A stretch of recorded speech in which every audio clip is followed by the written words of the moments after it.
बहुत करुणा करता।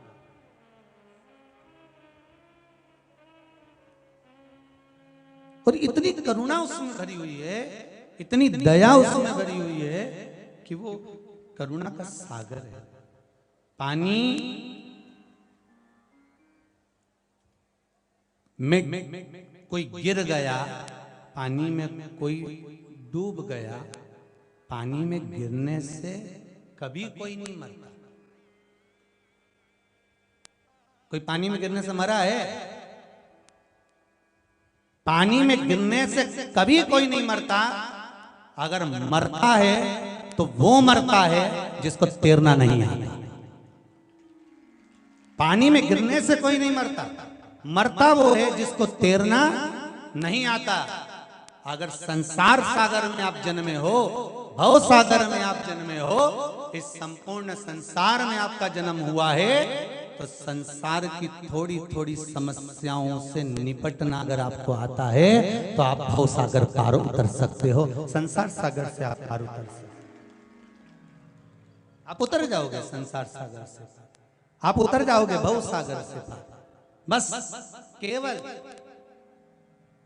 केवल आपको थोड़ा सा संसार में आए हो, दुख आएगा, तकलीफ आएगी, कष्ट आएगा, रोग आएगा, बीमारी आएगी। ये दुनिया भर का जो कष्ट, बीमारी, रोग, तकलीफ है, ये सब आना है, सब मिलना, क्योंकि मनुष्य की देह मिली है, मनुष्य का शरीर मिला है। और मानव का यदि शरीर मिला है तो ये कष्ट, ये रोग, ये तकलीफ, ये बीमारी, ये दुख, ये मनुष्य के जीवन में चलना है। और कोई महाराज आपसे कह दे, जीवन में आकर कोई महाराज ऐसा मिल जाए और वो कह दे कि आपके सारे दुख समाप्त कर दूंगा, 1 मिनट में बस भभूति घुमाऊं, उन्हें फूक मार दूं, सब साले जाए, तो कभी नहीं हो सकता। एक बात जरूर याद रखना कि हमारे भीतर हमारे कर्म का भोग हमको भोगना ही। मत बुरे कर्म कर बंदे वरना पछताएगा, भगवान की आंखों से तू बच नहीं पाएगा, तू बच नहीं पाएगा। अरे ओ अज्ञानी मत करना दानी, तेरे कर्म का फल भी तू ही पाएगा, जैसा किया तूने तेरे आगे पाएगा। अरे ओ अज्ञानी मत करना दानी, तेरे कर्म का भोग तुझे भोगना है, तेरे कर्म का भोग तुझे भोगना पड़ेगा, कोई दूसरा नहीं भोगेगा। फिर वही वाली बात अभी जो पहले कथा में कही है, दुकान पर बैठकर आपने जो कमाया वो अपनी पत्नी और बच्चों के लिए कमाया। नौकरी में, सर्विस में, व्यापार में, व्यवसाय में, फैक्ट्री पर जहां बैठकर कमाया वो आपने अपनी पत्नी और बच्चों के लिए कमाया। पर शिव महापुराण के इस पंडाल में बैठकर जो भगवान का भजन कर रहे हो, ये कमाई पत्नी और बच्चे की नहीं, ये तुम्हारी अपनी है जो ऊपर कमाने वाली। ये किसी दूसरे की कमाई नहीं है, ये आपकी स्वयं की कमाई।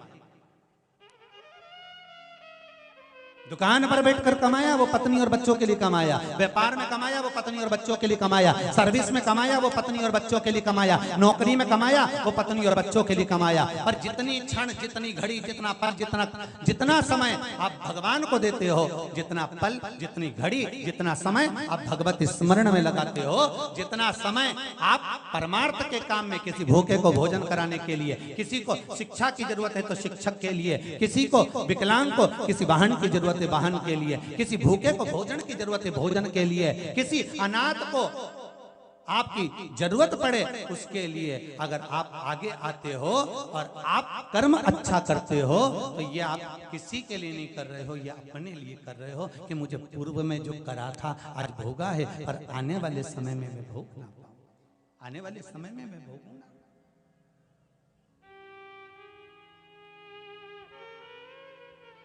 अब जो कर्म करोगे, ये हमारा अच्छा कर्म ही तो है। एक बच्चा गुल्लक भरता है, गुल्लक फोड़ता है तो कुछ गिफ्ट लेकर आता है, बोले लाता है कि नहीं लाता? गुल्लक थोड़ी, उसमें से जो रुपया निकला उसकी कोई गिफ्ट खरीद कर लाता है। और जब हमारे पूर्वजों के पुण्य की गुल्लक भराती है, हमारे पूर्वजों के पुण्य की गुल्लक भराती है, हमारे माता पिता दादा परदादा सबके पुण्य की गुल्लक भराती है, और पुण्य की गुल्लक भराकर जब फूटती है तब जाकर जीवन में एक बार शिव महापुराण की कथा हो पाती है, तब जाकर एक बार होती है, श्रवण कर पाता है। बड़ा कठिन है, नहीं तो कथा में जाए, बहुत कठिन। आज इतने यजमान बैठे हैं, कोई देहरादून से, कोई कहीं से, कहीं यूपी से, कहीं बंगाल से, कहीं कहीं से आप लोग आए हुए हैं। ये शिव कृपा ही तो है। कौन आता है, कौन किसको बुलाता है? विश्वास शिव के चरणों में, भरोसा बाबा के चरणों में हो तो जीवन की सार्थक, जीवन की सार्थक। उसके सिवाय कोई सुख नहीं हो सकता, उसके सिवाय कोई आनंद नहीं हो सकता।